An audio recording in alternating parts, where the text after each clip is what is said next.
Welcome to Author. My name is Sven Davison, and today I have Tiffany Vakilian, President of the San Diego Book Awards. You can use this episode to understand how judging works behind the scenes.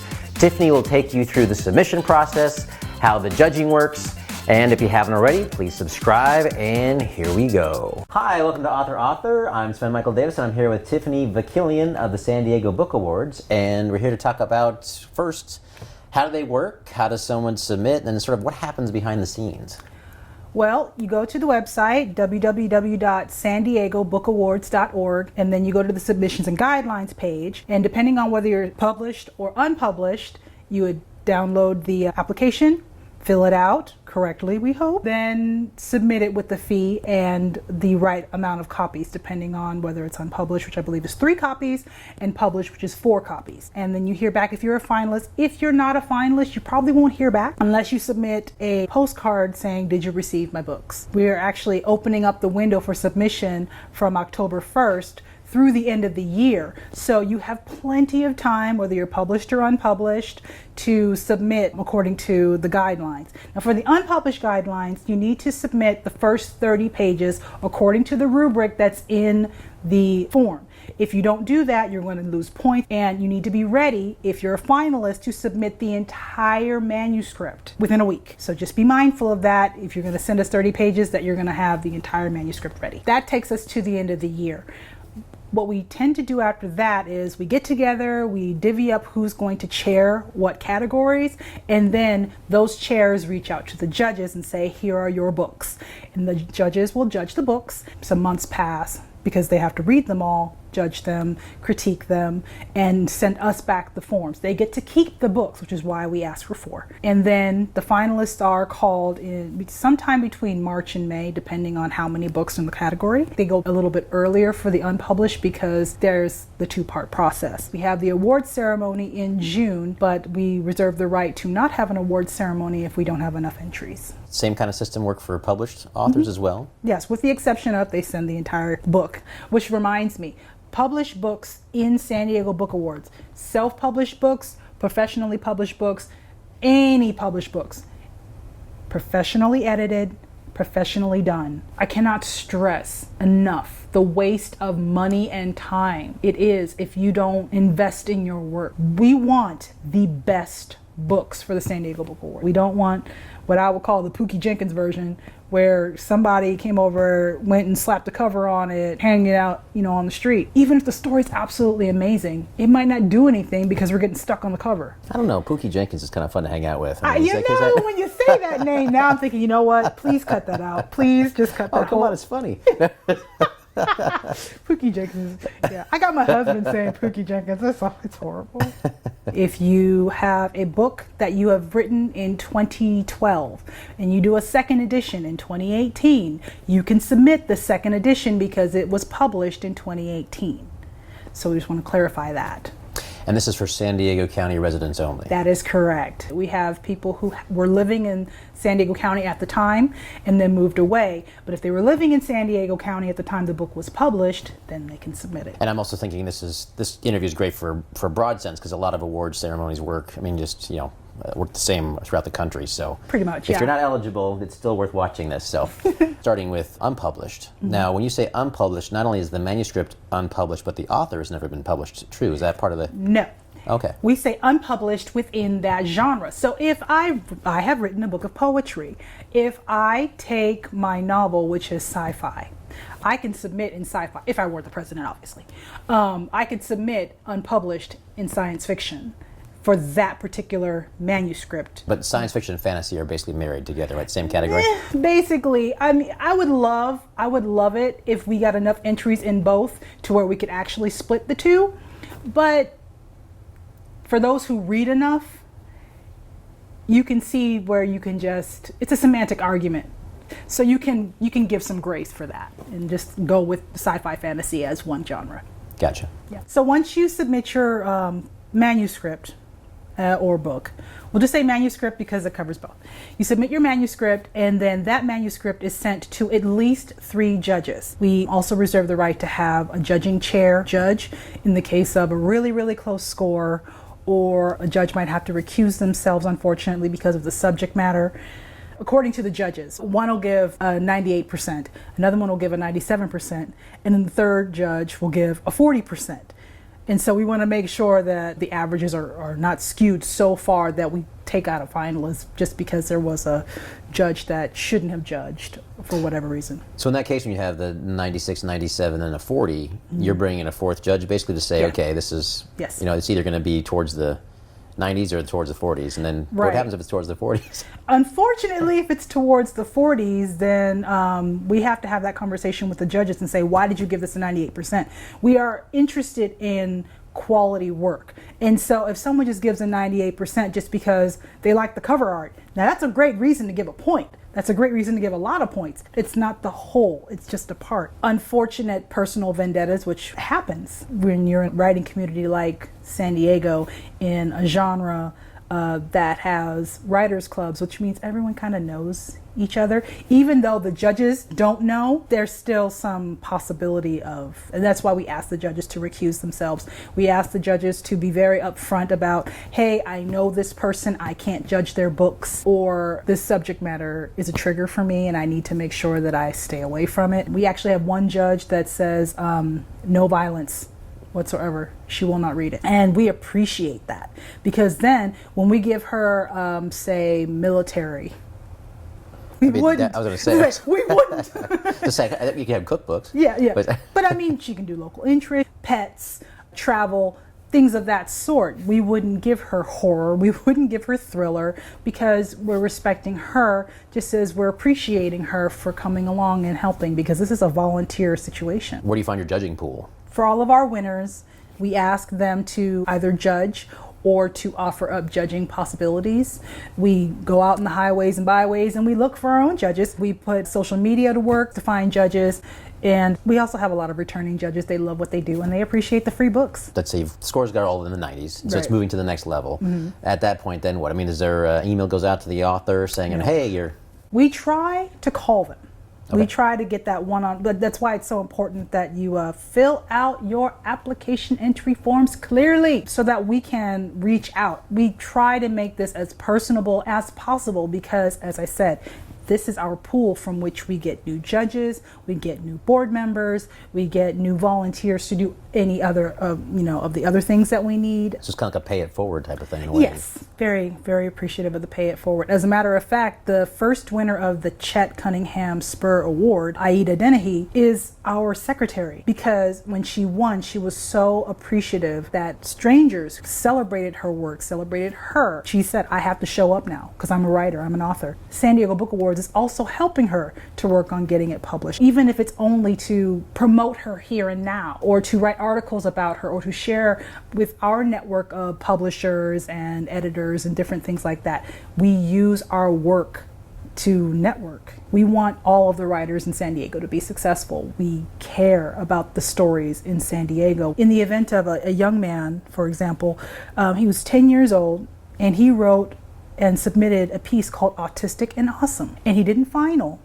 But I'm so moved by the fact that this young man told his story and shared it. That's what we want. That's what we want. And we want him to improve too. Now you mentioned a whole bunch of stuff. Yeah, You I know. mentioned workshops and a lot of other sort of ancillary programs outside of the book awards. Is that something you guys are heading right now, or is that something that Not you're... yet, because we need the volunteers. But it's something that we have done in the past and something that we will do in the future. We just want to make sure that when we do it, it's a quality event. So we're not just going to throw something out there and say, hey, y'all come and learn something about some stuff and maybe there's some, let's put a San Diego Book Awards sticker on it. I'm not interested in that. So I'd rather have a quality work. And if that means that we have to not have an awards banquet one year so that we can have an amazing awards ceremony the following year, I'm all for it, because I want the powerful, the beautiful. I want our presentation to be our best work too. Speaking about award ceremonies, you had one in 2017. 2017, yeah, but not this year. Not this year. Now, do you feel good about next year? Or are you going to wait for the submissions and see what it has to... I feel good about next year because this year we opted not to, because we didn't have the amount of entries that we wanted. Because if we have 6 entries in romance and only 4 entries in sci-fi fantasy, we want actual competition. And even though these books are probably amazing, we would be doing them a disservice. And it wasn't like that for all genres, but it was like that for enough of the genres for us to say, let's step back and have a really big awards ceremony with at least 200 people present and at least 13, 14, 30 awards, because that's the quality that we're looking for.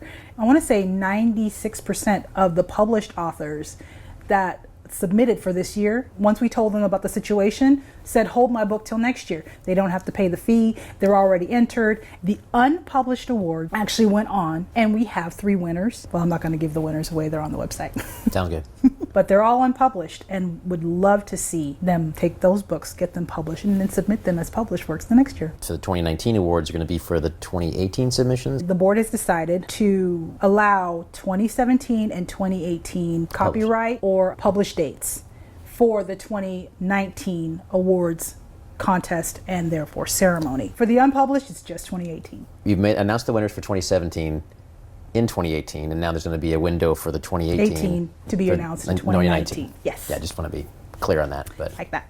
what does it cost to submit? It depends on the category. It ranges between $15 and $30. Okay. The price of the entry fee is most likely not going to go up this year. The price of the award ceremony, however, which was $29.95, will most likely go up. Any idea how much? Or I would be surprised if I saw it go past $40. For $30, let's say, even if the person doesn't get the phone call, they can still email and they can still get 3 sets of notes? Every judge who judged on that book, because sometimes there are 4, sometimes there are 5, anyone who has submitted and paid their fees can get every judge's notes. We keep them for a year. So if the people from 2017 want their notes, we still have them. So still, I think that's a great deal that for $30 you can get either 3 sets of notes, 4 sets of notes, or 5 sets of notes. That's worth the price of admission. Oh yeah. Even if you don't even place or anything, to get that kind of feedback is great. I know beta readers are free, but you're getting something better than a beta reader. You're getting something better than a beta reader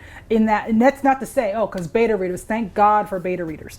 But what a judge is giving is a score.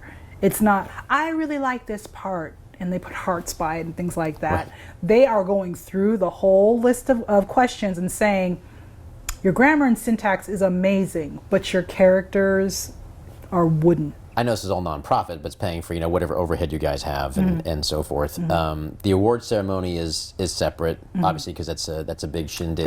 Yes, you're renting a hotel and a ballroom, and there's food, and there's all kinds of stuff going on there. Yes, so right. I guess you can kind of describe what the atmosphere is for that. Yes. Oh, so much fun. It's kind of like the Academy Awards, only it's for local authors. We have food. We have opportunities for authors to sell their books, and that's not just finalists or winners. That is whoever is willing to contact us in time to bring their books and be there, because we want all authors, winners or non-winners, to know that they're still part of this San Diego writing family. One gentleman, I will never forget him, Cave Maze, book 1. It finaled, but it didn't win.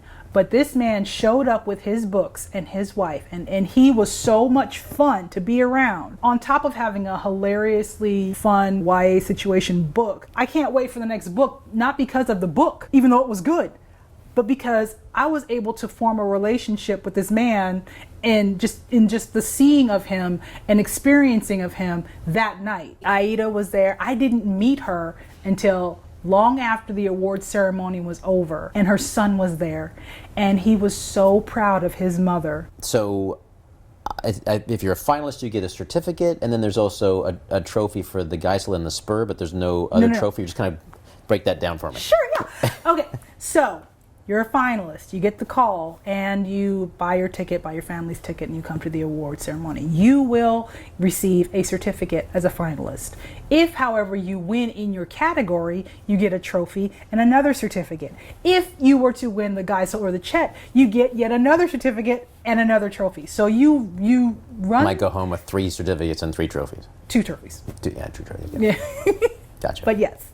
You run the risk of going home with paperwork. Going forward, we've decided that all winners receive the digital sticker download so that they can add it to their artwork for their digital covers. And you don't charge for that, right? You don't charge for high-res file or anything like that, so, because I know some awards do, but... For the winners that night. We're selling them the digital downloads for the finalists and winners for $49.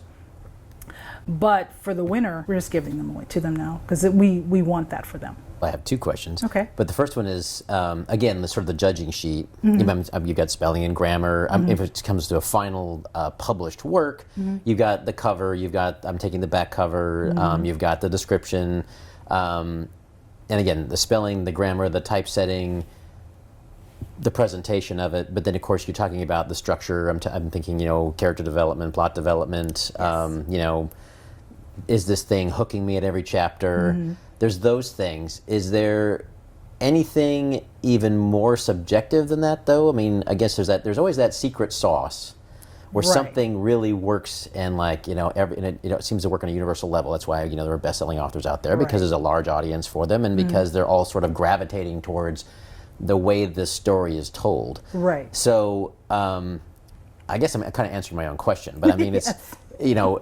Obviously that's part of the judging. Yes. There's that secret, intangible, yes, it the grabbed nebulous, me. something Yes. about this. It grabbed and that's where, I believe it's question 10 on most of the forums. Is there something about this that really grabbed you or really didn't? That's why we have the Geisel or the Chet question. Because there are different things that make a roux. You put in your filet, you put in your this, you put in your that, and you stir it up, and sometimes it burns.